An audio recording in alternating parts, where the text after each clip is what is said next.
Mae pobl yn Nachalbodd Cymru am gael gwasanaethau iechyd sy'n darparu gwasanaethau diogel a chygyrth o ansawdd uchel sy'n gynaliadwy.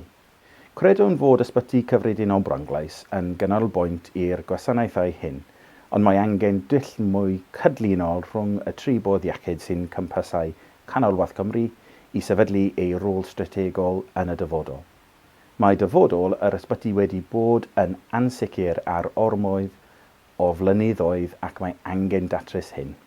Dydyn ni ddim yn sôn am ailynio ffiniau'r berfydd iechyd lleol, ond rydym yn credu bod angen partneriaeth ffurfiol yn cynnwys y byrddau iechyd a sefydliadau perthnasol eraill gan gynnwys Llywodraeth Cymru, mwyn sicrhau bod y gwasanaethau hanfodol hyn yn gynaliadwy.